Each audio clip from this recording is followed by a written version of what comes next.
Avançando sobre os transtornos de ansiedade, falamos do transtorno de ansiedade generalizada, falamos do transtorno de ansiedade social, também conhecido como fobia social, falamos também do transtorno de pânico e agora vamos falar da agorafobia. Agorafobia, que é um nome esquisito, mas enfim, mesma coisa, pensa que é um chinelo. Agorafobia, na classificação antiga, pessoal, ela vinha junto com o transtorno de pânico. Ele era um especificador, que seria um transtorno de pânico. Quem não viu, só voltar aqui no nosso canal que está lá, com ou sem agorafobia. Traduzindo, não identificavam como uma patologia à parte. E na classificação nova, isso foi mudado e ela passou a ser uma patologia à parte. E eu concordo que eu vejo isso no consultório e vou explicar por quê. Estamos aqui falando sobre o quê? Os transtornos de ansiedade, que não é a ansiedade fisiológica, não é aquela ansiedade que todos nós temos, que faz a gente olhar para o lado para atravessar a rua, que faz a gente ter responsabilidade para estudar para uma prova. É uma ansiedade que não é a do nosso dia a dia. A ansiedade que ela é uma doença, uma patologia, que a gente não controla, que atrapalha o nosso dia a dia. Como é que vai atrapalhar o dia a dia de uma pessoa com agorafobia? É a mesma crise do transtorno de pânico, mesma do transtorno de ansiedade social que a gente conversou, porém ela está ligada a duas ou mais situações onde a pessoa que apresenta esses sintomas tem um medo excessivo de ter uma crise de pânico, passar mal em locais que ele entende como inseguro, do tipo locais com multidão, fila, transporte público, no trem, no metrô, sair sozinho de casa, estar em locais abertos, onde longe de situações onde ele entende que é seguro. Ou seja, ele passa a apresentar medo de estar em situações sozinho, fora de casa, né, no lugar seguro que ele tem, onde caso ele tenha essa crise de pânico, ele não tem uma ajuda imediata. Isso pode, ele começa a imaginar que ele pode dar trabalho, ele começa a imaginar que ele pode morrer na rua e ninguém vai ajudar ele. E quando ele tem que sair de casa para fazer alguma atividade na rua, qual a diferença para o transtorno de ansiedade social? Transtorno de ansiedade social são pessoas. Aqui a gente não está falando de pessoas, está falando de lugares onde ele está sozinho e caso ele tenha uma crise de pânico, nesses locais, fila, multidão, supermercado, caso essa crise aconteça ele sozinho, ele passe mal e não tem ninguém para ajudar, e isso gera nele medo muito grande, a ponto dele começar o quê? A evitar de sair de casa. Então perceba, vamos fazer uma conexão. O de ansiedade social, a fobia social, ele fica em casa, ele tem um isolamento social por medo de estar com pessoas que possam recriminá-los, julgá-los negativamente. Já o agorafobia, ele tem um medo, isolamento social de sair de casa e em situações onde, caso ele tenha uma crise de pânico, independente de pessoas, não tem alguém para poder ajudá-lo.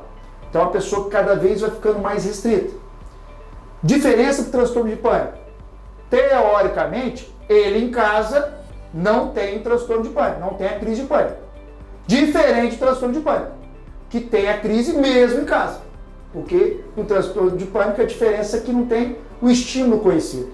Já na agorafobia, só acontece em situações externas e tem que ser duas ou mais dessas, né? Ponte, multidão, teatro, locais abertos, onde caso ele passe mal, tem essa crise, a ajuda possa ser difícil e com isso faz com que ele cada vez mais se isole, aumenta do mesmo jeito a chance de um quadro depressivo. Olha o prejuízo funcional que ele tem na vida, eu falo muito isso para vocês, como isso está atrapalhando ele a desempenhar as funções da vida dele. Ele tem uma reunião, ele não sabe que ele tem medo de passar mal no percurso, desmarca a reunião de trabalho, tem um compromisso social, não vai na festa do amigo, porque tem medo no trajeto de passar mal, sendo que se ele buscasse ajuda, teria tratamento, melhoraria a qualidade de vida dele, e é por isso que a gente está aqui no projeto do Mente Sã, do Ministério Público da Camperj. Sobre fobia específica, que diferente da fobia social, né, transtorno de ansiedade social, em vez de ser pessoas, geralmente é o quê? Situações, ambientes, animais, troca pessoas por situação, ambiente, animais, onde o medo excessivo, o desespero de entrar em contato ou a presença desse elemento faz com que a pessoa tenha exatamente uma crise de pânico. Exemplos. Na infância, quais são os mais comuns? Mais ou menos lá dos 5 aos 10 anos. Principalmente ambiente natural, ou seja, tempestade, trovão, chuva, e tem uma peculiaridade da injeção sangue-ferimento. Como assim? Aquela pessoa que vai tirar sangue e você vê às vezes desmaiando, enfim, ficando tonta. Isso tem uma peculiaridade, porque em todas as outras fobias de cachorro, de avião e por aí vai, você tem primeiro a descarga do sistema nervoso simpático. Traduzindo, é aquilo que dá um frio na barriga, o coração acelera, é como se fosse uma situação, está alguma coisa errada acontecendo, vou bombear aqui sangue no seu corpo, para você fugir, correr. Não se sabe explicar por quê, mas é uma peculiaridade que na injeção sangue-ferimento, de tirar sangue, ver sangue, antes desse sistema nervoso simpático atuar, primeiro estimula o parasimpático. Então, se o simpático, o coração acelera, você fica ofegante, o parasimpático faz o contrário. Então, o coração bate devagar, a pressão baixa. Isso leva a uma tontura, leva a um desmaio, para depois o sistema nervoso simpático atuar. Então, essa é a peculiaridade de quem tem de sangue, injeção, ferimento. Na fase mais adulta, predomina mais as situacionais.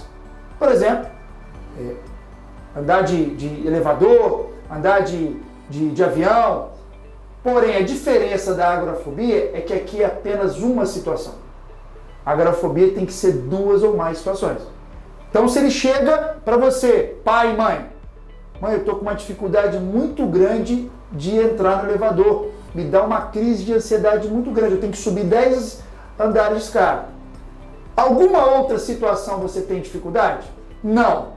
Eu tenho dificuldade dessa porque essa me faz ter um medo grande onde eu vá passar mal. Então você tem uma, por isso que é específica. Esse tipo de patologia, na teoria, ele traz um prejuízo menor. Por exemplo, se for uma fobia de avião, no dia anterior a você entrar no avião, na presença do voo, você pode ter a crise de pânico igualzinho ao transtorno de pânico. Só que, se você não viajar de avião, você não vai ter esses sintomas. Então, para quem não precisa ou não quer viajar, vai passar às vezes meses, anos sem ter esses sintomas. Mas tem gente que precisa viajar de avião até pelo trabalho ou por um lazer, e ele deixa de ter o trabalho, deixa de viajar por conta dessa fobia específica. Então, existe um prejuízo funcional. Porém, ele é menor, teoricamente, que os outros. Porque, por exemplo, na fobia social, não tem como você não interagir com pessoas. Então, o tempo inteiro ele vai estar em alerta disso. Numa fobia, por exemplo, de cachorro, se você não entrar em contato com o cachorro, você não tem. Já é um pouquinho maior do que do avião. Você tem mais chance de encontrar cachorros no seu dia a dia. Outra peculiaridade, diferente dos outros transtornos que a gente falou até agora, essa aqui não existe um tratamento específico, por exemplo, com antidepressivo, que antidepressivo é um nome completo, ele não trata só depressão. É porque primeiro na década de 60 descobriu que tratava os transtornos depressivos, e aí mais para frente, lá pela década de 90, viu que também tratava os transtornos de ansiedade. Aí não mudaram o nome. Apenas acrescentaram que os antidepressivos também tratam os transtornos de ansiedade. Então, você que está tomando antidepressivo, porque o médico prescreveu, e você não sabia que poderia talvez se tratar o transtorno de ansiedade, primeiro você tem que perguntar. Nós, profissionais de saúde, temos a obrigação de dar informação para vocês. Porém, às vezes não é o psiquiatra, às vezes, enfim, faz uma automedicação que não é o correto, a gente está brigando muito para que isso não aconteça, mas o tratamento para as patologias que a gente colocou inclui-se o antidepressivo. Aqui não. Aqui o tratamento principal é psicoterapia. Por isso que eu brigo tanto em todas as minhas redes sociais, meus canais, da importância do psicoterapeuta. Porque ele, muitas vezes, é a porta de entrada e ele, em quadros leves, na maioria dos casos, ele consegue ajudar a não evoluir e não precisar do medicamento. Se precisar, paciência, você tem que tratar como você tem que tratar com qualquer outra patologia. E todos esses mitos em relação à dependência ou não dependência, nós vamos abordar aqui ao longo do nosso projeto Mente Sã, Ministério Público da Campeche. Até a próxima!